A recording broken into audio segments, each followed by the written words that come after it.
Hi, I'm Rebecca Lisi, Deputy Town Manager for East Longmeadow, and this evening we had Andre LaRue from Mass Inc. talking to us about 40R zoning.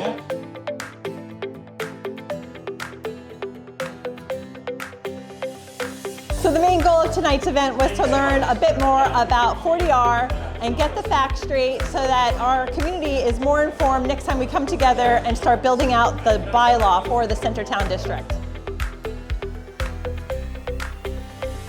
I was asked to talk a little bit about kind of the Chapter 40R, which is a state law in Massachusetts that's called the Smart Growth Overlay District. It's not about growth or no growth. Communities will grow, but it's about, are you going to manage it, plan ahead, or are you going to let it happen haphazardly? The idea behind doing a 40R district is that it creates predictable permitting for developers. And it's for the community. The community is basically saying, here are the rules that we want to get a certain kind of design. You will go through a process. You would design a district if you would choose to adopt this, and it can have the features that you want it to have. Once you put those rules in place, then it's a very streamlined process for the developer. So it doesn't come from the developer, it really comes from the community, and the community decides where it wants to grow. Because one of the big critiques of 40B has always been, oh, that's fine, we're not opposed to housing, but we don't want it there, you know? 40R allows you to say, we want it here. Your local zoning laws are basically the rules of what people can do with their property.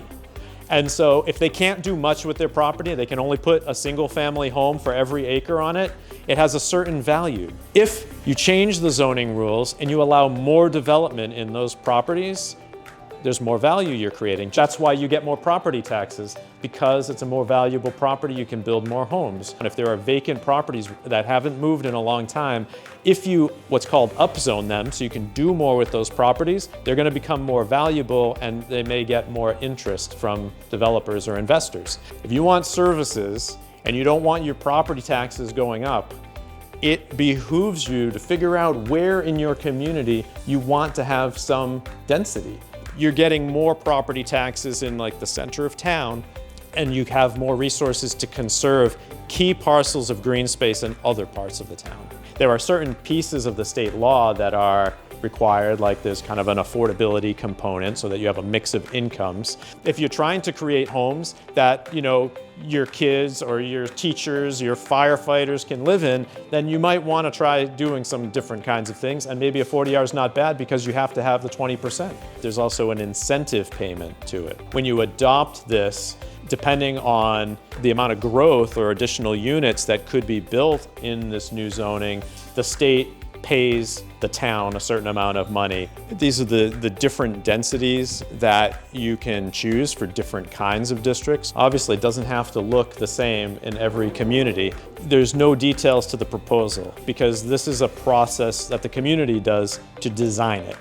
And this is the beginning of that process. It is to intensify the uses so that you can do more things, but that's part of what you as a town need to decide on, like where that growth is going to happen.